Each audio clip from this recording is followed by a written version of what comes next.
Hi, Clint. Can you actually cover how to leverage equity in rental properties? I have a few rental properties and I have some equity built into them. And I want to kind of learn more how I can use that equity to kind of expand my portfolio. Yeah, Max, great question, and I'm glad you're thinking in this way. Obviously, it all comes down to loan to value ratio. Okay, so to calculate your average for a rental property, you're going to want to simply divide your investment property financing by the property value. Okay, and this is going to give you your loan to value ratio. Now, most banks will give you about 80 to 85% of the value of your property. And that means that, for instance, let's just, I wrote some back of the napkin numbers here. Let's say typically like 80, 85%. So, for example, let's say you've got a $250,000 in equity in a particular property. Okay. Well, the lender is going to usually give you around 80% of that. So you get about 200,000. That's not chump change. That's fantastic, right? And what you want to do is, of course, you want to build up this equity. And one way that you do that is buy properties with low loan to value using bigger down payments. So when you're making bigger down payments, obviously you're building up that equity out of the gate, and then you're putting more money down. It's like having money in the bank, right? You're not only paying down an amortized mortgage much more quickly. I've written a whole book on how to pay off your mortgage in 5 years. You can find it on Amazon. But you're also then putting money in the bank because now you have this additional equity that you can leverage in the form of a home equity line of credit to go out there and be able to buy additional rental properties. You want to be able to use that net cash flow to be able to pay off your rental properties more quickly. So if you've got cash flow coming in and you don't need that cash flow right now for living expenses, fire it right towards the principal balance of your mortgage. You're building up that equity. You're also paying your tenant is, creating wealth for you by paying down your mortgage more quickly, and that's how you build up this equity. And so I want you to think about how you can tap into the current properties you have using different bank products.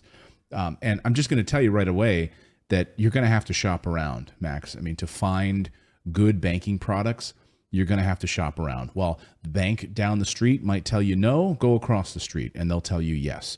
Again, I recommend. I've used them for years. They're not an affiliate of mine of any kind. You've heard me talk about them here on the show. I've had great success, and Natalie and I have bought multiple rental properties using them, so I can speak to their funding options. And they often will do really great home equity lines of credit at a lower level. And that is Flagstar Bank. I believe they're in all 50 states, so look up Flagstar Bank. We'll have a link in the description for you as well. I would say that's a great way to get started and to take out home equity lines of credit on your rental properties. And very often what you'll find, Max, is that these banks will also do a portfolio loan for you. So shop around with these different products. A home equity line of credit is my suggestion, not a cash out refinance. I've talked about that on other programs. You'll have to check that out. But cash out refinances, they're going to give you a check.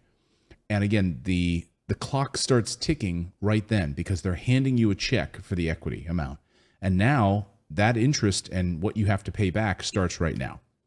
Well, wouldn't it be great to get a zero balance in the form of a home equity line of credit? And you could use it over and over again for about 10 years. That's how home equity lines of credit usually work. It's a bank account. You start with zero. They give you checks. They give you a debit card. And you can utilize this thing to buy additional properties over and over and over again, rinse and repeat. I would talk to your bankers about doing a portfolio home equity line of credit. You'll find that is available to some. I would recommend you could also look at some private lenders and some hard money lenders. We've used direct lending partners in the past, DLP, and what they will do is extend a line of credit to you based on your assets, based on a number of your assets at one time.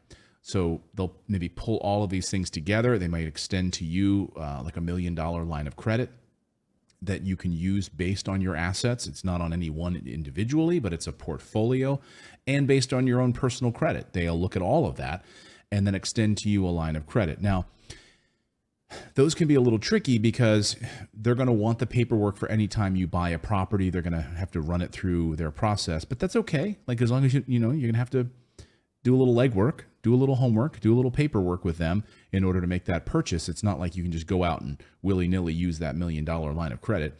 They're going to make sure that you send to them the address of the property you're going to buy. They're going to do an appraisal on it. They're going to make sure that, hey, they're extending this line of credit to you, but they also want to make sure that you're not burning them. So a couple of different options. A traditional bank down the street is what I would recommend to start. I would recommend reaching out to like a Flagstar Bank. That's definitely a choice I would go with.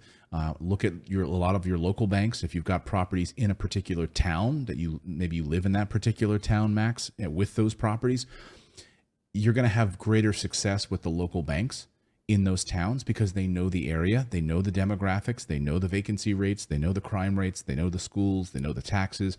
You're going to have a better experience by working with your local banks than you ever are working with a national bank. I would say avoid national banks at all costs. Don't call Wells Fargo. Don't call Bank of America. Work with your local banks. And then if that doesn't work for you, after you've shopped around, then I would move on to maybe a hard money or private lender like a Direct Lending Partners, DLP. And there's a bunch of them available and out there for you. So I hope you found that useful, Max, and I hope somebody else listening may also have found that useful. All right, everyone. Here at morrisinvest.com, there's a little microphone tab. Click on that, and you can leave us a 30-second voicemail question about anything that you have on your mind. Real estate related, equity, taxes, 1031 exchanges, all of those things, we will attempt to answer it here. All right, until next time, everyone, go out there, become a real estate investor. I believe it's the number one way to build wealth. Don't waste any more time. If you've been wasting time, get started in the year 2022 to really make a change in your life. All right, we'll see you next time, everyone.